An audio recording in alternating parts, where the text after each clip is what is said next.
coming up on Lawmakers. Georgia Equality rallies at the Capitol to oppose the Senate resolution that would effectively outlaw gay marriage. A bill that supporters say will equalize road maintenance and construction funding passes the Senate. And tempers flare in the House over the war with Iraq. Those stories and more are coming up next.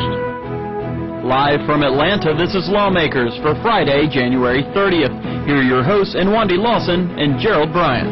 Good evening, everyone. Also on tonight's broadcast, Representative Chuck Sims gives us a preview of legislation that can grant Georgia driver's licenses to undocumented workers. And the debate over tort reform legislation continues in the Senate, but our top story tonight, amending Georgia's Constitution to outlaw gay marriage. Members of Georgia Equality held a rally at the Capitol this morning in opposition to Republicans' recent push to make gay marriages in Georgia unconstitutional. David Zelski joins us from the Capitol with more. David. Well, thanks, Nwandi. Senate Resolution 595 was introduced soon after President Bush mentioned the same issue in his State of the Union address. Today was the first major rally at the Capitol against making gay marriage unconstitutional. We just think that having the statute is bad enough, but actually putting the statute into the Georgia Constitution, something that document should be one of our most sacred documents, is just wrong. You shouldn't put discriminatory provisions into any constitution. The American Civil Liberties Union of Georgia has sided with Georgia Equality in opposition of Senate Resolution 595, something Senators Sam Zamarripa and Vincent Fort said they will continue to fight. You know, hate is a funny thing. It's about fear. It's about what people really think they control.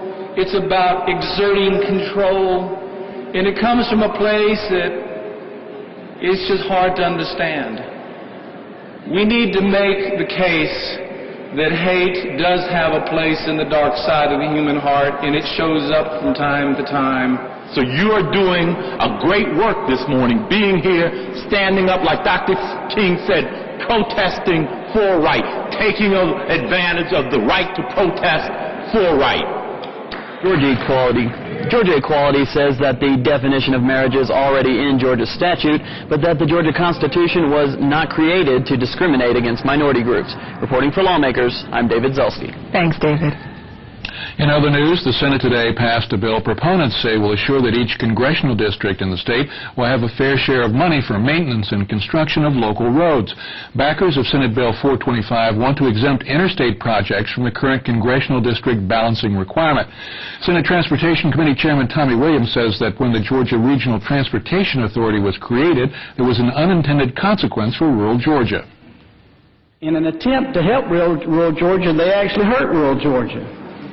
But the law as it exists today, whether we exempt interstates or not, the funds that are left, should we exempt interstates, the balance of the funding has to be divided by 85%. And that means simply there's not going to be a lot of difference from top to bottom anyway. The total funds that are spent, including interstates, cannot be up or down 20% from the top to bottom. So no district is going to be punished in this bill. What the bill addresses is for those districts that have interstate projects in the STIP, in the 3-year plan, if those interstates are very expensive, then that means you won't have any money to spend on other projects in that congressional district. Now, you may not have a large mileage of interstates in your Senate district, but if they're in your congressional district, and you could have several congressional districts that are in your Senate district, then you would be hurt, or your district would be hurt, and the funds would not be there to do the projects that you would like to do, which are roads within your district. Senate Bill 425 passed out of the Senate 40-11. It goes to the House where it may face more resistance. Some legislators see it as an urban versus rural issue, but like Senator Williams, many Atlanta business leaders say it doesn't necessarily come down to that. Lawmakers Jesse Freeman went out into the business community for their reaction and has this report. Under the current system in this state, federal transportation dollars are allocated evenly across congressional districts. SB 425 would change that balance and exclude interstates. Senators Casey Cagle and Ginger Collins co-sponsor the bill. Currently in our state, it is mandated by law that you have to spend an equal amount of funds in each congressional district as it relates to transportation. That is a flawed system. What this bill would do is take about 18.5% of that 80% of funds and direct it would go for interstate. Bob Voyles is with the Atlanta Chamber of Commerce's Transportation Committee. He says the old system shortchanges metro areas where road work is more expensive. The interstate system that flows through Atlanta, you have 3 major interstates intersect in the center of the city, benefits all of Georgia. The goods come through here, flow through here. Money for interstate maintenance takes up a big chunk of the transportation budget for each congressional district. However, it costs more money to work on an interstate in an urban area than in a rural area. That's why many metro business leaders want money for interstates eliminated from the congressional equation. The challenge when you come into metropolitan areas is that the cost of acquiring right-of-way for any sort of expansion grows dramatically. The cost of land could be anywhere between 10 to 25 times more expensive than land where improvements might be done along a more rural interstate. Voyles admits it will not be easy. He says 74 rural county commissions have passed resolutions opposed to any changes in congressional balancing. Reporting for Lawmakers, I'm Jesse Freeman. Well, with the region's gridlock traffic threatening to grow worse, legislators are seeking new ways to improve the state's transportation needs. Lawmakers Michael McCollum has more on this story. Georgians for Better Transportation, a nonprofit organization aimed at improving the transportation infrastructure throughout the state, invited renowned traffic consultant Wendell Cox to address members of the legislature and public concerning Atlanta's traffic congestion. Any idea that suggests we need to slow down or reduce traffic, I should say reduce travel, is going in the wrong direction. It is going to hurt productivity. We need for people in the Atlanta area to be able to move anywhere in a reasonable period of time to get to their jobs. Mr. Cox presented a 4-point solution to the state's traffic problems. He emphasized the need to adopt a traffic reduction goal, identify strategies to achieve the objective, evaluate projects based upon contribution to reducing congestion, and remain moderately neutral between transit or roadways. Although there was some noticeable dissent among members of the audience toward Mr. Cox's presentation, Georgians for Better Transportation's head, Mike Ken, saw the presentation as a valuable opportunity for legislators. He's a wealth of factual information, and it's information that any policymaker should consider when they're crafting transportation legislation, and we wanted to bring him here and afford them the opportunity to hear him. Whether Atlanta can build its way out of traffic congestion will continue to be a matter of debate among legislators. I'm Michael McCollum for Lawmakers. Well, there's a pending bill that would outlaw the purchase of a device that can change traffic lights from red to green. Chrissy Thrasher joins us from the Capitol with more on House Bill 1113. Chrissy. Well, Gerald, police and fire departments have used preemption emitters for several years. Now the device is gaining popularity among citizens, which can pose problems in emergency situations. It is currently legal to purchase this item, but House Bill 1113 wants to change that. Through a busy Atlanta intersection to aid someone in need. To help emergency personnel, firefighters, and law enforcement officials get to their destinations quickly and safely, their cars are equipped with preemption emitters. They allow for the actual changing or altering of traffic lights. They were originally manufactured for law enforcement emergency personnel so that they would not have to wait in lights in emergency situations.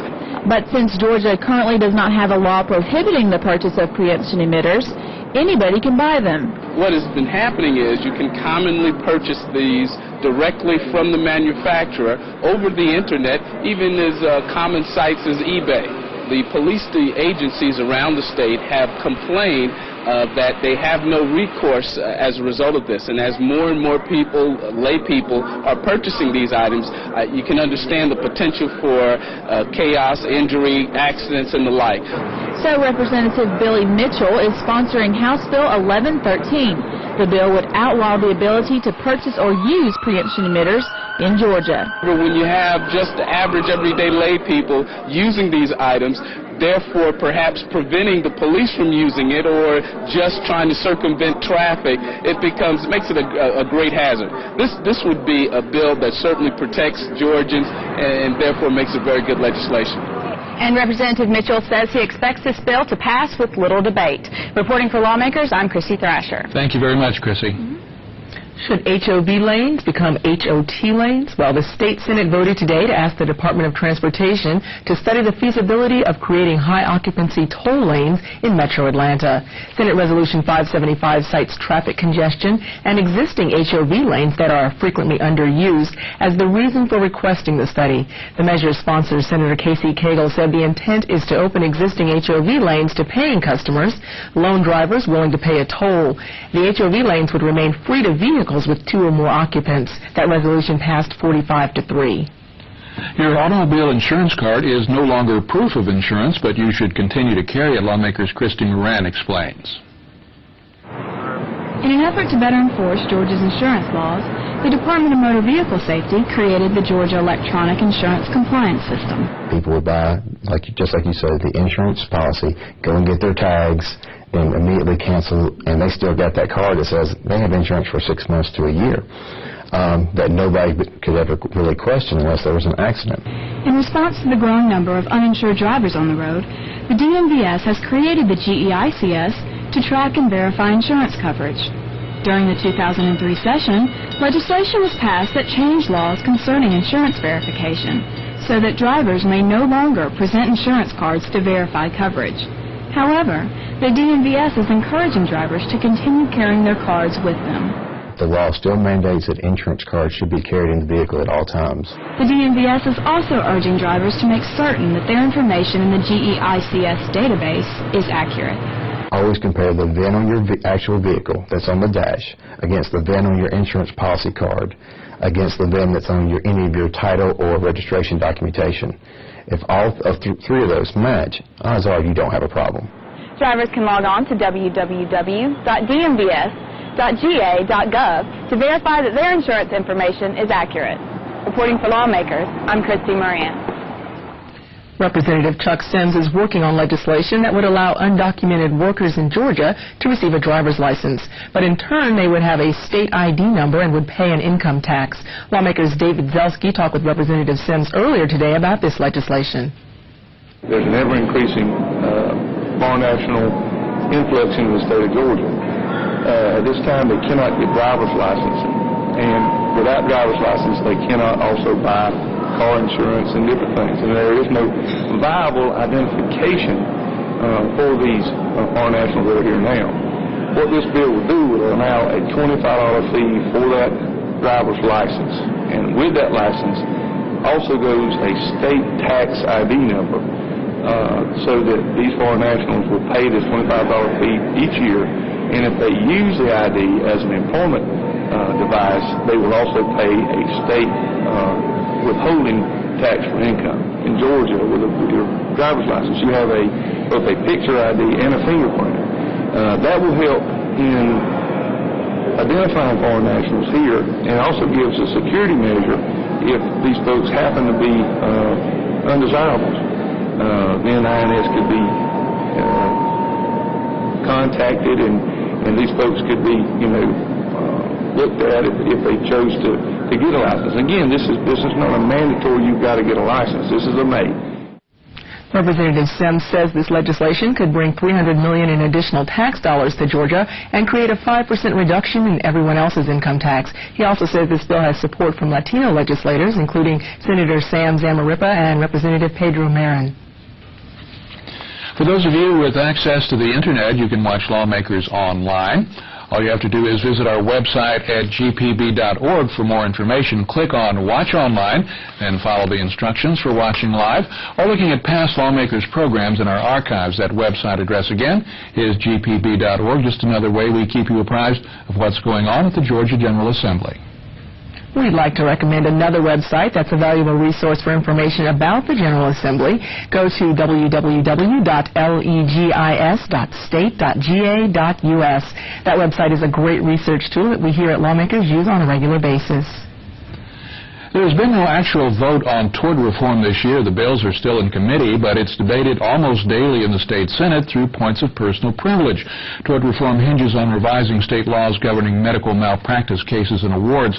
The medical community wants caps on non-economic damages. Attorneys say caps are not the answer to rising malpractice insurance premium. Here's a sample of today's Tort Talk. You remember what we were told the California premium for an OBGYN was? $60,000. $60,000. Now that's a huge amount of money. And then we were told to compare it with the crisis in the non-cap state of Florida, where the premium was $200,000. Number one, Florida adopted caps last year. They do have caps in Florida. And number two, that briefing that was sent to me, I guess by mistake. Lo and behold, the premium for the average premium charged for an OBGYN in Georgia is $62,000. Senator stated that Florida already has caps, and the malpractice premiums down there for the OB-GYN docs are $200,000, and Florida already has caps. Why is it so much? Well, there are two reasons. One is that it was just enacted, and two is that it didn't listen to the recommendations of the states that had already enacted caps, where it worked, which was at the $250,000 level. In fact, those caps in Florida were approximately $750,000. And will that work? No, it won't. And why won't it work? Because it doesn't affect the slope of the line of increase of liability premium costs. I would encourage us to get a resolution together to introduce it to appoint a blue ribbon commission shy of any attorneys, doctors, or anybody affiliated with the organizations or insurance folks. Insurance, I'm not being cruel to any one group, doctors, insurance agencies, and attorneys, and appoint a blue ribbon commission of businessmen and civic leaders to look at tort reform and then bring it back before our Judiciary Committee. Again, tort reform legislation remains in committee. We'll let you know if and when any votes take place. Well, debate has been heated this week on the House floor over the role of the U.S. in Iraq. Tuesday, Representative Bob Voyles used a point of personal privilege to voice his opposition to the war, and yesterday, Representative Len Westmoreland publicly criticized Holmes. Today, Holmes returned to the well to defend his position, which brought additional criticism from Republican legislators. If the president is wrong, we need to stand up and say he's wrong. If, in fact, we continue to take this attitude, we will have a blank check given to the president where he will spend hundreds of billions of dollars in rebuilding Iraq and have no dollars to, in fact, rebuild the United States. Doesn't it frighten you that this is the face who has the jurisdiction over the children's education in the state of Georgia? Someone who hates the President of the United States. Someone who thinks that Saddam Hussein is a hero and our troops are those who are not. Mr. Holmes, is this what you want the children in the state of Georgia? You're the head of the Education Committee. Is this what you're going to try to put into our curriculum? If it is, I say, let's don't have it on this House floor. It doesn't have to be like this. No one's going to change their opinion of what is happening, either here in the nation or in Georgia, by this kind of rhetoric. But if that's the way it's going to be, bring it on. Later, the House had the chance to commend a war hero. Carroll County native Sergeant Major Michael Henry Dukes has been awarded 3 Bronze Stars for his role in Operations Desert Storm, Desert Shield, and Iraqi Freedom. Today's presentation was filmed for the National Archives. No matter our personal opinion, I think all of us joining in recognizing the great sacrifice our soldiers make on our behalf. But please now join me in welcoming this returning soldier.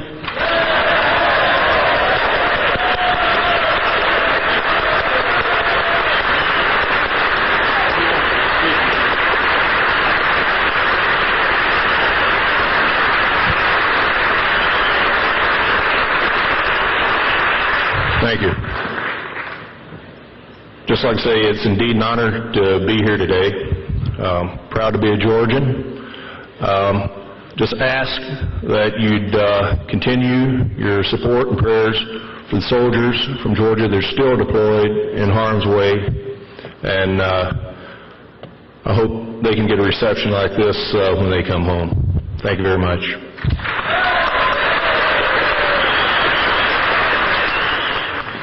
The new head of the State Department of Family and Children Services says there are now procedures in place to alert her office when caseworkers are overloaded. Janet Oliva was interviewed by Susan Hoffman on Georgia Public Broadcasting's Georgia Week in Review. Our state goal right now is 25 cases, which is still above the federal standards. But which is 15 to 1, we should add. Yes, ma'am, it is. And we're working at 25 now, and then, of course, ideally to get to the federal standard. So we are querying at 30 or more so that my office will be notified immediately when any caseworker exceeds that. We know when a caseworker is in distress, and we can get those resources to help that caseworker immediately. Okay. Again, you mentioned that the goal is 1 to 25. Ideally, it would be 1 to 15. The governor has suggested 65 additional caseworkers? Yes, he has. Okay, and that's in addition to what Governor Barnes had proposed and put in place when he was in office prior to the current administration. Is a caseworker simply on the job enough to stop the deaths? There are other things that we are going to do as far as addressing the situation. Training is a key component of this equation. The governor has authorized for us to reallocate resources to the field. As you mentioned, with the 65 positions, those are current positions that we have at the state office. These are experienced supervisory level caseworkers that are in the state office that we are going to shift back out into the field where the work is. This will help to relieve some of the distress of those caseworkers, which will then decrease the caseloads and ultimately address our turnover rate. What we're seeing now is that we do not have a stabilized workforce, and until we stabilize that workforce, we are going to experience these difficulties. It's going to take some time, but we are going to address this problem, and we are going to see changes. So I'm very optimistic that we're going to have forthcoming improvements and that this agency is going to turn around with the upcoming changes through the governor's office, through the new DHR board, and of course through the management of the division. The entire interview with Ms. Oliva can be seen at 1 p.m. Sunday, February 8th on Georgia Week in Review. The House yesterday agreed that poultry farmers should have additional legal protections when purchasing chickens. The measure was defeated January 15th, but the House voted to reconsider House Bill 648. Opponents of that measure say it will force large poultry producers from doing business in the state, but several legislators who are also farmers say a waiting period is in order to allow them to seek legal counsel before accepting shipments. An amended floor substitute to the measure passed by a vote of 111 to 62. The State Senate yesterday approved a resolution creating the Zell Bryan Miller Tribute Commission. The intent is to place a statue of the U.S. Senator and two-term Georgia governor on the Capitol grounds. Although Senator Miller is a Democrat, the measure is sponsored by 3 Republican state senators. Senator Vincent Ford wanted to amend the bill to honor another Georgian, 1860s legislator Henry McNeil Turner. He was born free in Abbeville, South Carolina, moved to Georgia before the Civil War, and went around the state before the Civil War for the AME Church, organizing churches in Georgia. He was the first African-American chaplain in United States history. After the Civil War, he helped organize the Republican Party. He was not a Democrat. He was a good, rock-ribbed Republican, a Lincoln Republican. And as a Republican, he was elected to the state legislature in 1868, and he was one of that class of 1868 that was expelled from the state legislature. Zell Miller has a unique place in history, and so does Mr. Turner, but I think Senator Miller, Governor Senator Miller's place is a little bit more unique, and for this day, and for this piece of legislation, his service is what we want to honor. He was a mayor of a small town. He was a state senator. He was lieutenant governor for 16 years. He was governor of the state for 2 terms. And you know already what his history is as U.S. Senator. The Ford amendment was defeated. The resolution to honor Senator Miller passed with 1 dissenting vote. Well, sales tax, education, and eminent domain were just a few of the issues on the table this week at the General Assembly. On Monday, the city of Atlanta was on the minds of Democrats and Republicans. Senator Vincent Fort spoke out against an exemption from a proposed 1-cent sales tax for hotels and car dealers. All of those folk, businesses, hotels, car dealers, and residents ought to pay the cost of the sales tax. Representative Earl Earhart unveiled his plans to counter Atlanta's ban on discrimination against same-sex couples, a move made in favor of the North Druid Hills Golf Club, which extends spousal benefits only to heterosexual married couples. It's about the marital status and the rules and regulations and bylaws of the club that you know going in. The Senate agreed that preserving Georgia's tradition of hunting should be included in the state constitution. If passed by the House and signed by the governor, the measure could be included on the November ballot. And the battle over court reform began in the Senate with votes to move the legislation from Health and Human Services to a Judiciary Committee. On Tuesday, Governor Perdue released details about 3 of his GeorgiaLearns.com education bills. One would place all early childhood education and daycare programs under the auspices of the Office of School Readiness. Another deals with school discipline, and a third reorganizes the Office of Educational Accountability. And the House agreed to permissive legislation allowing employers to provide leave time to parents who volunteer at their children's schools. The legislature was in recess Wednesday, but the Senate Education Committee passed part of the governor's education plan. SB 428 includes a measure that could result in teachers acting as truant officers. Lieutenant Governor Mark Taylor sat down with college students to ask how they would redesign the Hope Scholarship. And legislators paused to pay tribute to longtime legislator Ralph Twiggs. On Thursday, State School Superintendent Kathy Cox came under fire for a proposed state curriculum that would replace the word evolution with the term biological changes. And what we're seeing today is kind of the opposite of what we expected, honestly, was that by putting the word in there, we thought people would jump to conclusions and think, okay, we're going to be teaching, the monkeys to man sort of thing, which is not what happens in a modern biology classroom across the state of Georgia. HB 373 passed the House, allowing power companies to maintain powers of eminent domain. Property rights groups say they will now take the issue to federal court. And coming up next week on Lawmakers, Senator David Adelman is expected to introduce 2 highway safety bills, and Georgia honors firefighters Tuesday at the state capitol. We'll have those stories and all the latest from under the Gold Dome when Lawmakers returns on Monday, February 2nd. Just another reminder for those of you with access to the Internet, you can watch Lawmakers online. Just visit our website at www.gpb.org. Lawmakers is streamed live, then archived on our site every night we're on the air. Now, stay tuned for the Georgia Business Report. That's program is coming up next right here on Georgia Public Broadcasting. And that is our broadcast for this, the 9th day of the Georgia General Assembly. Thanks for joining us. I'm Gerald Bryant. And I'm Wandy Lawson. For everyone here at Lawmakers, good night. See you Monday.